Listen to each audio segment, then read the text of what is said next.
Hello, this is Nathaniel. For the TED course, we currently took a Strength Finders, the Strength Finders 2.0 test. What it basically, yes, it prints after you take the test. You have 20 seconds for each question.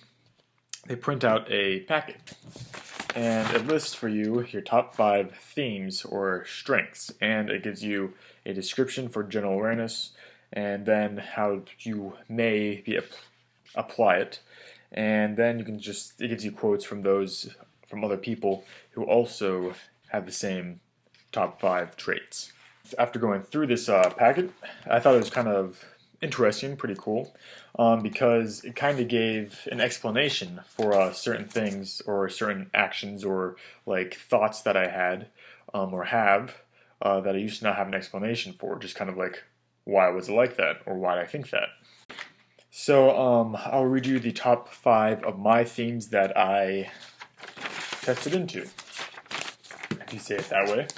I have harmony, deliberative, responsibility, significance, and competition. Harmony. Harmony, when I first read, there's a general description up here, then it has more specific, and then if you go to the back, it will give you further description about how you can apply it or where there are potential disadvantages to it. General section, it's basically saying you do not enjoy conflict, rather areas of agreement. I mean, I guess I could read you the entire description, but I think that would be relatively uninteresting. So I'll try to just summarize it for you. A part of this characteristic, it says that I tend to listen to others before I express my own point of view, especially if they're in an area of expertise. What it also says is that I do not enjoy confronting people, which I guess is pretty true. But it also says that if I do not learn how to resolve conflicts without confronting people, it will greatly frustrate me and over time can lead to like passive-aggressive behavior. So I guess there are advantages to the character trait harmony, but I guess there's a lot of disadvantages as well. Maybe not disadvantages, but yeah, disadvantages. And that I may, as in like previous cases, like if an expert or someone with expertise like says something, I will probably disregard my own thoughts. Or I might do that anyways, just assuming that someone may have expertise in their thoughts, but doesn't mean they're necessarily right. And I think that that will be a problem, or just something I have to be aware of, that I do not overvalue someone else's thoughts just because of their expertise. Because although they probably have more likelihood of being right, it doesn't mean they are right. Now, what I also have to be aware of is making sure that I do my best to follow this character trait, because it says that if I do not try to resolve conflicts, it will frustrate me internally. I guess you can't really have an external frustration. Maybe you could. And frustration can lead to many things. So trying to avoid that. So I guess finding a balance between things is important. The next character trait is deliberative. The general description says, serious care in making choices, or one that anticipates obstacles. My judgments are not clouded by, people's feelings. It's more based upon like evidence and like potential consequences of actions and things that are said. Oh, what it also says, which is slightly unexpected when I was reading it, when I said unexpected, I meant how it related to deliberative, was that I tend to keep my thoughts to myself. What it also says is that I take time to think. And, well, before I read this, I would not have thought that to be a strength, because sometimes people would ask me a question like, oh, what did you learn? Or, how was it? And then 8 hours later, after thinking about it, generally 8 hours is the average time, I would come up with the answer. When you're trying to weigh in all the information so you can make the best decision. And I guess it just takes time, at least for me. it says, I do not enjoy sharing information about myself to other people. I guess what I have to be careful of, something that this could be a disadvantage is I could be greatly misinterpreted. Like if I need time to think, it could be, as they say, could be misinterpreted as not willing to, I guess, have a fear of action or something.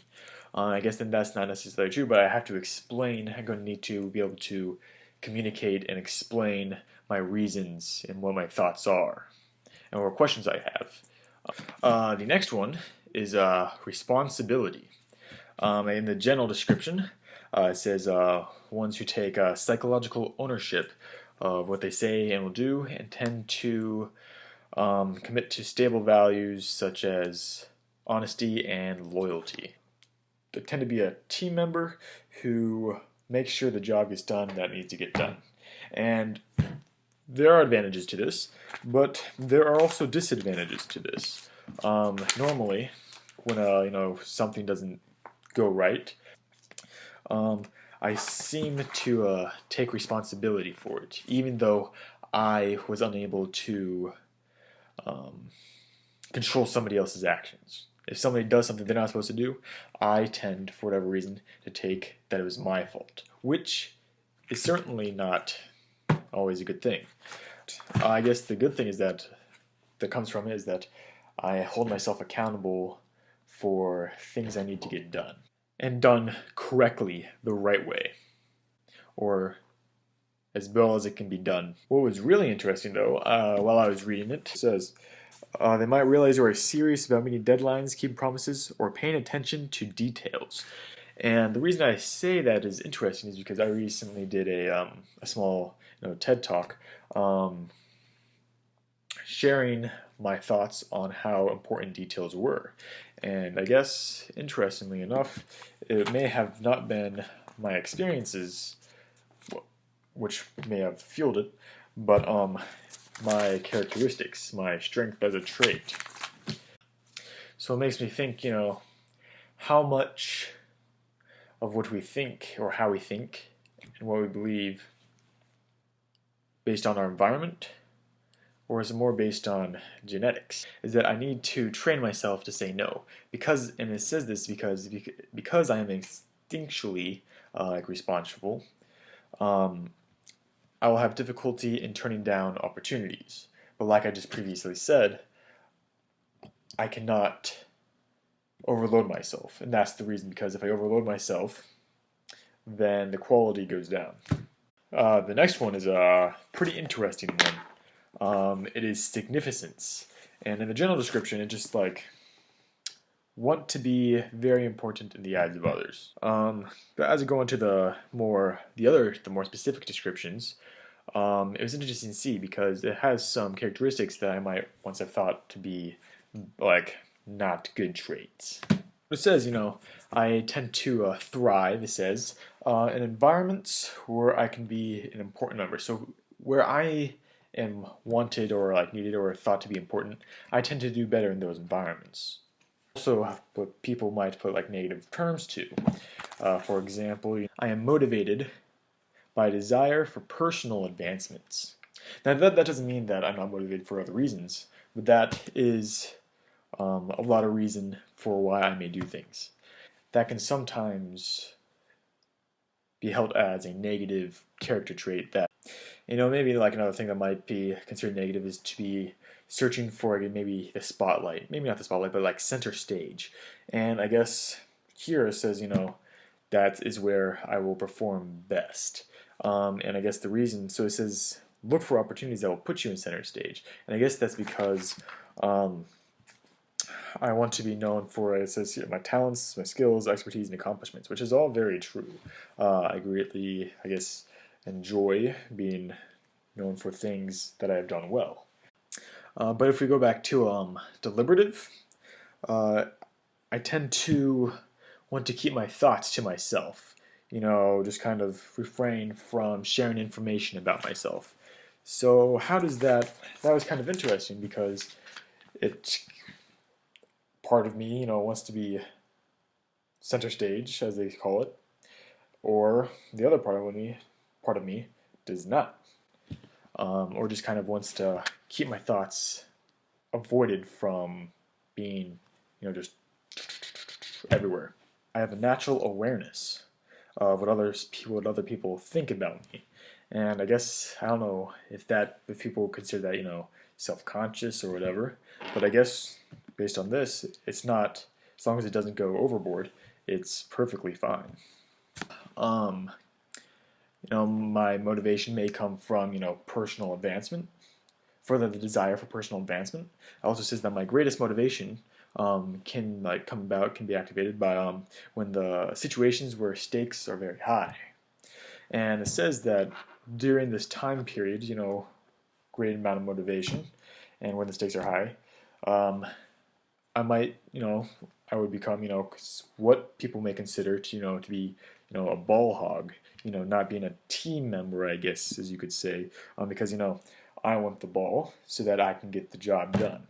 It's just more of a, I guess, responsibility thing, responsibility or competition and significance all combined. It does depend on the job that has to be done. If I think that I should be the one doing it, then I'll do it. Otherwise, I'll let someone who is more qualified do it.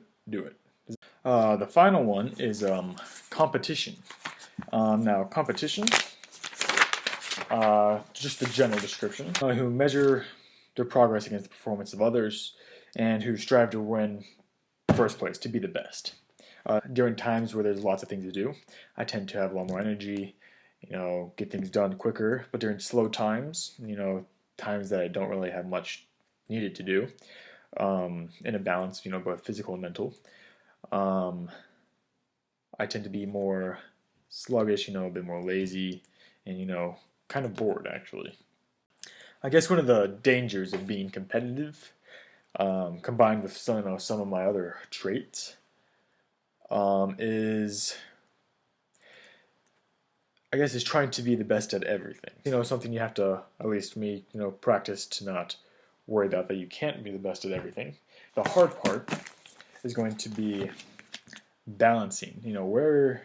Where do you allow yourself to be extremely competitive, and where do you allow being deliberative, and where significant, responsible, and harmony all combine.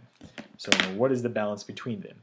And I think that's going to be the greatest, is one of going to be a great pitfall, because if I'm not smart about it, because they have some pretty opposing, not always, like some opposing forces that are all true, but because they're opposing, it'll become harder to judge.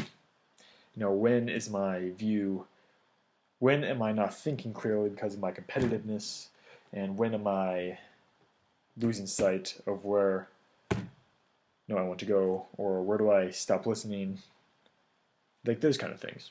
That concludes my summary over my results for the Strength Finder. Thank you for listening, and check out some of the other MVSTED videos.